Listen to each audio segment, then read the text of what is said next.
পেরিয়ে গিয়েছে 25 দিন, কিন্তু কোথায় রয়েছেন সন্দেশখালীর বেতাজ বাদশাহ শেখ শাহজাহান? উত্তর নেই কারো কাছে। সোমবার ইডির তলবে হাজিরা দেননি তিনি। শেখ শাহজাহান প্রসঙ্গে তৃণমূলের অন্দরে কি দুটি ভিন্ন মত রয়েছে? শাহজাহান ইস্যুতে কি অভিষেক বন্দ্যোপাধ্যায় ও ফিরদৌস হাকিম দুই ভিন্ন মেরুতে? সোমবার অভিষেক বন্দ্যোপাধ্যায়ের বক্তব্যে ইঙ্গিত অন্তত তেমনটাই।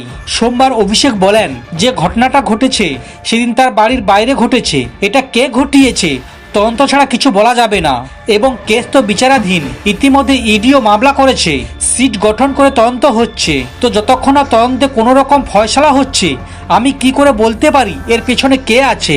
আমি তো জগৎকার নই বা জ্যোতিষী নই।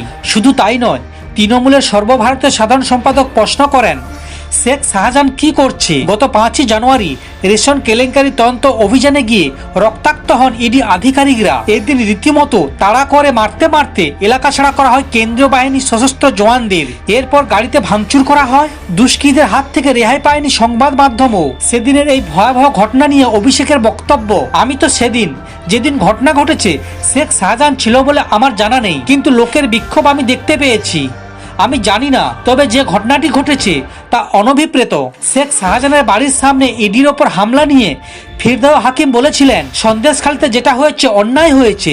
যা দেখলাম টিভিতে, মাথা ফাটিয়ে দিয়েছে। এটি অন্যায় করেছে। ফিরহাদ ও অভিষেকের বক্তব্যে এই ফারাকটুকুই প্রশ্ন তুলে দিয়েছে, শেখ শাহজাহান প্রসঙ্গে তৃণমূলের অন্দরে কি দুটি ভিন্ন মত রয়েছে? এদিকে এরই মধ্যে অন্তরালে থেকেই আগাম জামিনের আবেদনে জানালেন তৃণমূলের নেতা শেখ শাহজাহান। সোমবার ইডির সামনে হাজিরা না দিয়ে ব্যাংসাল কোর্টে ইডি আদালতে আগাম জামিনের আবেদন করেন তিনি। সমস্ত খবর দেখতে এই চ্যানেলের সঙ্গে থাকুন। ধন্যবাদ।